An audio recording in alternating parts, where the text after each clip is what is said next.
के साथ कर सकता हूँ उत्तर प्रदेश के इतिहास में, उत्तर प्रदेश के लखनऊ में वो ऐसे अभ्यर्थी हजारों की संख्या में आज यहाँ पर अपने धरने को लेकर के, अपनी मांगों को लेकर के पहुंचे थे, जिससे सरकार ने अपने शिक्षा बोर्डों में एक नियमों में बदलाव करने के बाद लगातार 10 महीने के अंदर ही जो विज्ञापन जारी किए हैं वो कहीं ना कहीं प्रदेश के हजारों छात्रों को अयोग्य साबित कर देती है। यूपी एसएससी उत्तर प्रदेश का अधीनस्थ सेवा चयन आयोग है। यहाँ पर बच्चे आप देख सकते हैं, ये प्रवक्ता पद के लिए ये कंडक्ट कराता है एग्जाम और प्रवक्ताओं की भर्ती करता है।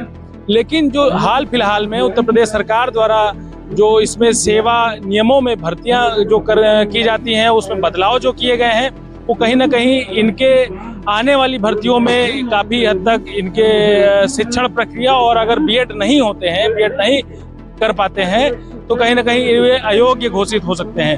हम पूरी बात करेंगे। क्या शुभ नाम है आपका और यहाँ किस लिए पहुँचे आप? जी भैया, मेरा नाम संदीप कुमार पाल है। हम प्रयागराज से जो है लखनऊ चल के आए हैं। मामला ये है कि जो यूपी एसएससी है, उत्तर प्रदेश शिक्षा सेवा चयन आयोग, अभी इसका हाल ताज में आयोग का गठन हुआ, जो कि ये पुरानी आयोग है, 105 वर्षों से चला आ रहा है, अंग्रेज के ज़मानों से।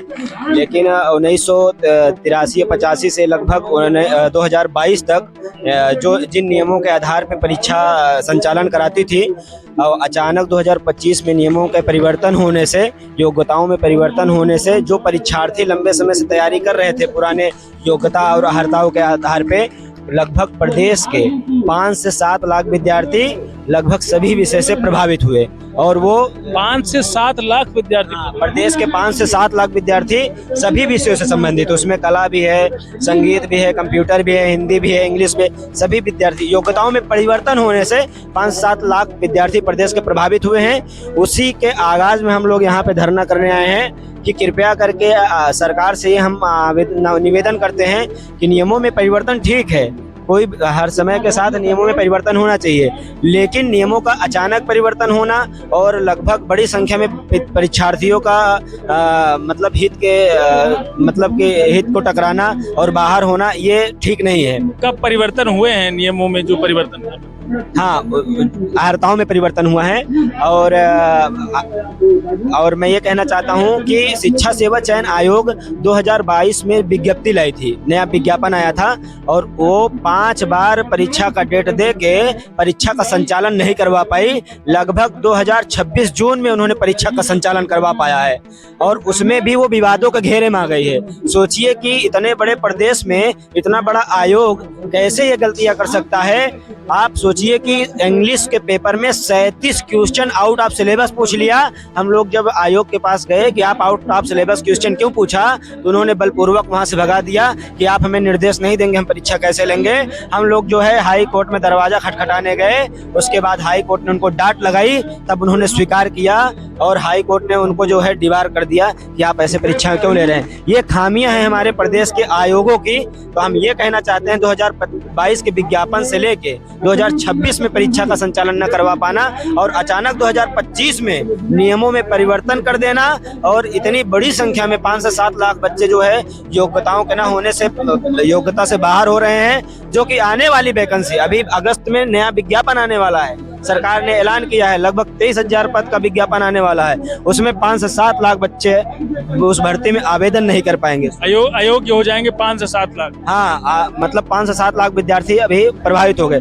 सोचो कि जिस योग्यता से, जिस अर्हता से उन्होंने जून 2026 में परीक्षाएं दी, हाँ, उसका परिणाम जारी हुआ, अब उसी योग्यता से अगस्त में आने वाले विज्ञापन में आवेदन नहीं कर पा रहे हैं। हम लोग शासन के समक्ष ये बात रखना चाहते हैं कि आप कोई भी नियम बदलिए, कोई भी डिग्री लीजिए, हम देने के लिए तैयार हैं। हमें एक अवसर दीजिए, इतनी बड़े विज्ञापन आने में हमें अवसर दीजिए, ताकि हम इसमें आवेदन करें, हम अपनी परीक्षा दें, अपना भविष्य सुदृढ़ करें। आपको जो डिग्री लेनी है लीजिए, लेकिन हमें समय दीजिए और नए विज्ञापन में हमें अवसर दीजिए। तो नया आपका संशोधन हुआ है, योग्यता का संशोधन हुआ है, वो कितने महीने पहले हुआ है, कब हुआ है? ये सितंबर 2025 में हुआ। अभी चल रहा है अगस्त, तो लगभग 10 महीना हो गया है। अब 10 महीने में हम कौन से विद्यालय से, कौन से कॉलेज से डिग्रियां लाएं? 2-2 साल 5-5 साल की डिग्रियां हम 10 महीना में कैसे ला पाएंगे? या तो हमें पूर्व सूचना होती, तब हम उस पे काम कर रहे होते। बिना पूर्व सूचना के नियमों में बदलने से हम इस वैकेंसी से बाहर हो रहे हैं। क्या अचानक नियम बदल दिए गए या पहले से कुछ ऐसा विज्ञप्ति जारी किया गया? कोई विज्ञप्ति नहीं जारी किया गया था, अचानक नियमों में परिवर्तन कर दिया गया। जबकि ये भी गलत है। मैं ये भी स्पष्ट करना चाहता हूँ कि अशासकीय सहायक विद्यालय जो होता है एक संस्था होती है। ये अंग्रेज के समय से चलती हुई संस्था आ रही है, जिसमें शिक्षा देने का कार्य किया जाता था। उसका मानक अलग था। इसमें परीक्षाएं परीक्षा प्लस इंटरव्यू बेस पे होता था।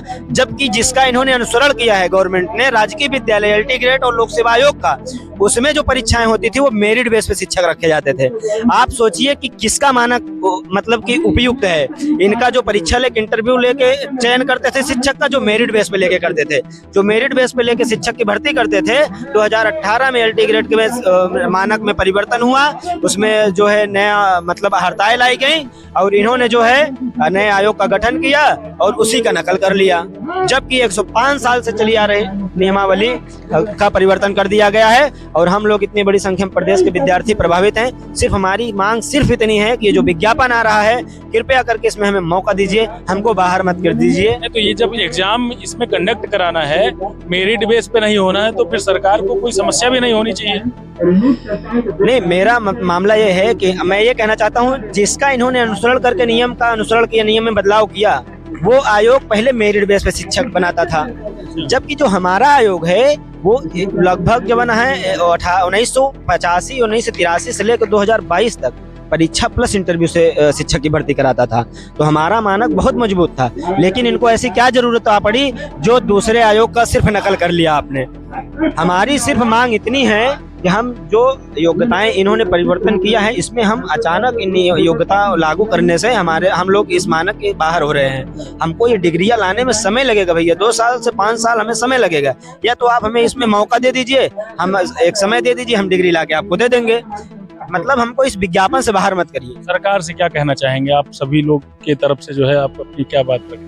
देखिए, जितने भी विद्यार्थी आए हैं, सिर्फ एक ही मांग है कि जो हड़तालों में परिवर्तन हुआ है, जिसकी वजह से सभी विद्यार्थी बाहर हो रहे हैं, 2022 के विज्ञापन से लेकर 2026 तक 4-5 साल जिन बच्चों ने खूब मन लगा के पूरी शिद्दत से तैयारी की है, अब सोचो नेक्स्ट आने वाली विज्ञप्ति में अगर वो बाहर हो रहे हैं तो उनके भविष्य के साथ क्या होगा। हम लोगों के जीवन पूरा अंधेरा छा गया है। आप समझिए, अगर इस नए विज्ञापन में हमको मौका नहीं मिला परीक्षा में बैठने के लिए, तो हम लोग किधर रिमूव करेंगे, कहाँ जाएंगे, किस परीक्षा की तैयारी करेंगे। जबकि हमारी इतनी अच्छी तैयारी हो चुकी है, आने वाले नए विज्ञापन में मौका मिलेगा तो हम लोगों को सफलता मिल जाएगी। क्योंकि जो पिछले पूर्वगामी परीक्षा हुई है उसमें हमारा 2 नंबर से रुका था बस, और इसलिए सीटें भी कम थी। 22 की वैकेंसी थी, 4-5 साल लग गए अब परीक्षा संचालन कराने में। अब जब बड़ी वैकेंसी आ रही है तो हमको बाहर कर दिया। मैं ठेठ देहाती भाषा में कहना चाहूँ, एक बड़ा तालाब है, तालाब पूरा पानी से भरा हुआ है। हम लोगों ने पूरा मेहनत करके शिद्दत से पूरे तालाब को खाली कर दिया गया। जब मछली पकड़ने की बारी आई तो इन्होंने कहा आप लोग बाहर निकल जाओ। ये हम लोगों के साथ छल हुआ है। सरकार के नई नियमावली का मैं स्वागत करता हूं, लेकिन अचानक नियमावली परिवर्तन होने से जो इतने छात्र प्रभावित हुए हैं, इनके भविष्य के बारे में चिंता करिए। इनको एक अवसर प्रदान कीजिए। वो अवसर कैसे प्रदान करना है वो आप समझिए, आपका आयोग समझे। परीक्षा में बैठने दीजिए, जो डिग्री लेनी है वो हमसे बाद में ले लीजिए। एक समय दे दीजिए, उस समय के बाद आप डिग्री हमसे ले लीजिए। नेशन स्टेशन बात करने के लिए बहुत बहुत धन्यवाद। तो ये थे देश के युवाओं का भविष्य निर्धारित करने वाले वो प्रवक्ता पद के अभ्यर्थी, जो देश के अनेक कॉलेजों में शिक्षण कार्य के माध्यम से युवाओं को गति देने का काम करते हैं, एक दिशा देने का काम करते हैं।